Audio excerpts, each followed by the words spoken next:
Hello, all. Happy Sunday. Well, I guess happiness is a state of mind and a choice. I sit here in the rain at a Walmart in the town that I live in Winston-Salem, North Carolina. I think we can all agree there's been a massive invasion of privacy and human rights violation that has occurred here.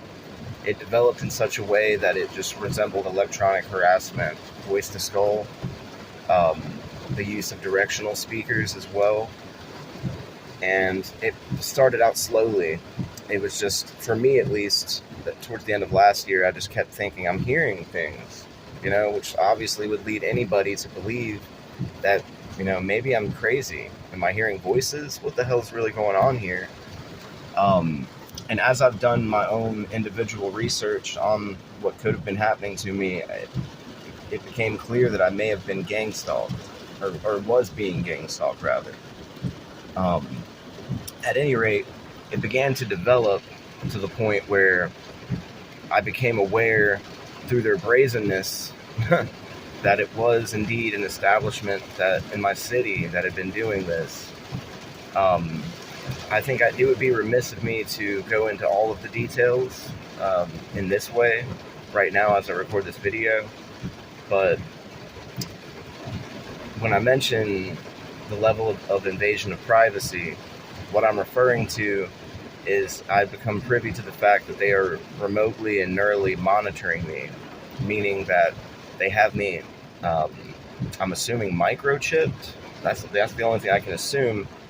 And they are monitoring me on a computer screen. I'm gathering that they can probably see my every move through my own eyeballs, which is fucking terrifying, isn't it? It makes you think of 1984, a police state, but it is in fact a private sector thing. It's not the government. The government wouldn't be this brash and brazen about something like that.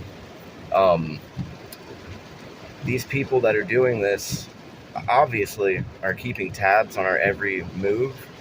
I assume that they are probably going to, if we bug the system, use it to hold against us. But one thing to remember is that whatever they claim to have on you or threaten you with is completely inadmissible.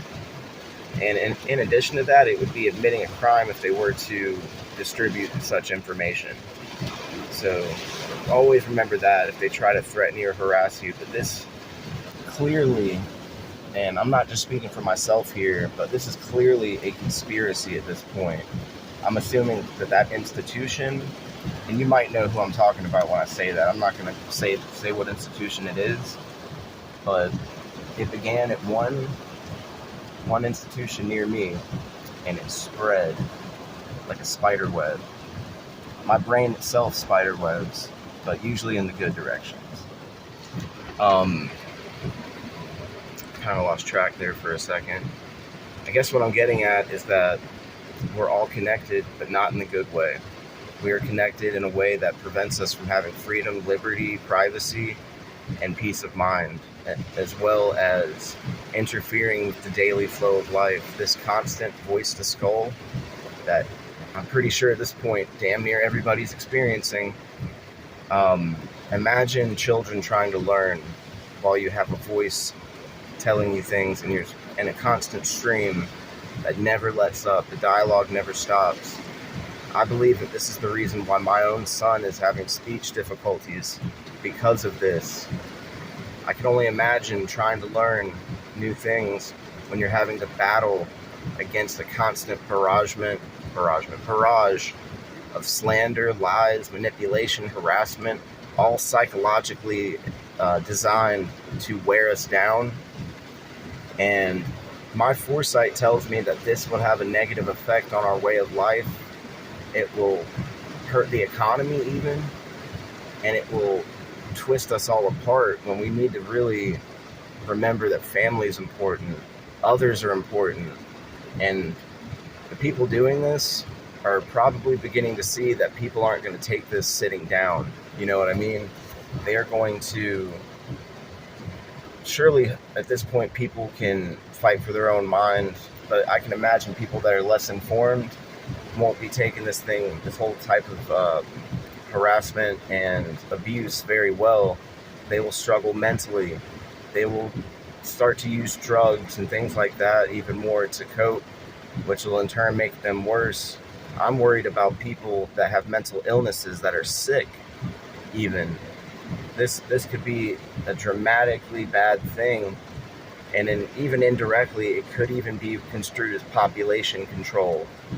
So, knowing that, something needs to be done on a local level, but this is more than localized at this point. This is indeed a actual conspiracy, and I'm probably going to be viewed as crazy to some people.